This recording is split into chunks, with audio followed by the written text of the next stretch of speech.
सातपूर पोलिसांनी आवळल्या दुचाकी तसेच मोबाईल चोरांच्या मुसक्या। सातपूर शहरात गेल्या काही दिवसांपासून वारंवार मोबाईल चोरीच्या घटना घडत होत्या। मोबाईल चोरीकडे विशेष लक्ष केंद्रित करत सातपूर पोलिसांनी सराईत मोबाईल चोरांना अटक केली असून त्यांच्याकडून 3 मोटरसायकल, रोख रक्कम व धातूचे मालासह एकूण 3,51,000 रुपये किमतीचा मुद्देमाल हस्तगत करण्यात आला आहे। पोलीस उपनिरीक्षक राकेश नहालदे यांना गुप्त माहितीवरून सातपूर पोलीस स्टेशन येथे गुन्हे दाखल असलेले आरोपी हे MIDC सातपूर भागात येणार आहेत असे समजल्यावर वरिष्ठ पोलीस निरीक्षक रणजित नलवडे यांच्या मार्गदर्शनाखाली सातपूर पोलीस स्टेशनकडील गुन्हे शोध पथकाचे अधिकारी अंमलदार यांनी गोपनीय माहिती व तांत्रिक मदतीच्या आधारे संशयित साहिल निकम राहणार सातपूर तर दुसरा विकी काळे वय राहणार सातपूर नाशिक यांना ताब्यात घेऊन दोघांची विचारपूस केल्यानंतर त्या दोघा संशयितांनी रस्त्याने पायी जाणाऱ्या इसमांच्या हातातील मोबाईल बळजबरीने हिसकावले आहेत अशी कबुली दिल्याने त्यांना अटक करून 2,09,000 रुपयांचा मुद्देमाल हस्तगत करण्यात आला आहे। तसेच सातपूर पोलीस स्टेशन येथे गुन्हा दाखल असलेले कृष्णा लक्ष्मण शिंदे राहणार सातपूर तर जितेंद्र रामश्री चव्हाण व 3 साथीदारांना अटक करून त्यांच्याकडून एकूण 60,000 रुपये किमतीचा माल हस्तगत करण्यात आला आहे। त्याचप्रमाणे काही दिवसांपूर्वीच मंदिरातील 2 दानपेटीतील पैसे चोरी झाल्याबाबत गुन्हा नोंद होता। सदर गुन्ह्यामध्ये सार्थक गोवर्धने राहणार प्रबुद्धनगर सातपूर, अमोल मांजरे यांना अटक करून त्यांच्याकडून रुपये 32,000 हस्तगत करण्यात आले। तसेच बजाज कंपनीची पल्सर 220 मोटरसायकलही हस्तगत करण्यात आले।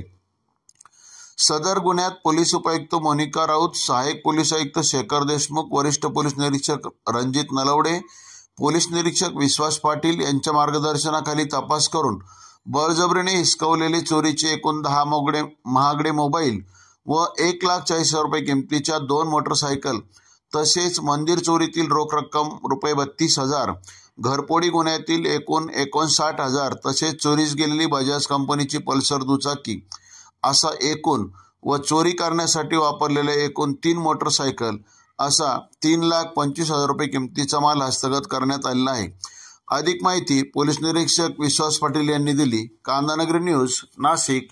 रात्रंदिवस त्या परिसरामध्ये गस्त घातली असे कोण आहेत की ते चोरी करतात? मग त्यांचे तिथले टॉवर लोकेशन काही अनालिसिस करून मोबाईलची माहिती घेऊन तिथे आरोपी निष्पन्न झाले, त्यांना विचारपूस केली तर त्यांच्याकडे जी मोटरसायकल मिळाली ती पल्सर मोटरसायकल चोरीची आहे। त्यांच्याकडे जे मोबाईल मिळाले ते मोबाईल पण चोरीचे आहेत।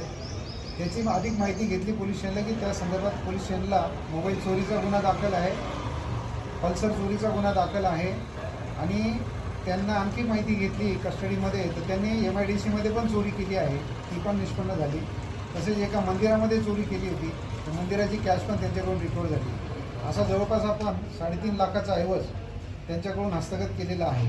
त्यांची कस्टडी घेतली आणि हे 4 गुन्हे उघडकीस आलेले आहेत। हे आरोपी आतापर्यंत रेकॉर्डवर आले नव्हते, परंतु आता जी त्यांच्याकडे तपासणी केली आणि विचारपूस केली त्यामध्ये हे 4 गुन्ह्यामध्ये निष्पन्न झालेले आहेत। आणि यांच्यावर आता आम्ही पुढील कारवाई की जेणेकरून यांच्यावर जास्तीत जास्त त्यांची केलेले गुन्हे उघड होतील। आणि इतर पोलीस स्टेशनलाही त्यांनी गुन्हे केले आहेत का मोबाईल स्नॅचिंगचे हे त्यांची MOB अशी होती की कंपनी सुटते त्यावेळेला कामगार कंपनीतून सुटतात आणि घरी जाताना पायी मोबाईलवर बोलतात, त्याचा एक फायदा घ्यायचे। त्यांच्याकडे त्यांनी ज्या स्नॅचिंगसाठी ज्या मोटरसायकल वापरल्या त्यासुद्धा आपण हस्तगत केलेल्या आहेत। त्यांच्याविरुद्ध अधिक पुरावा गोळा करून चार्जशीट कोर्टात सादर केले जाईल आणि त्यांना शिक्षा होईल। या संबंधाने माननीय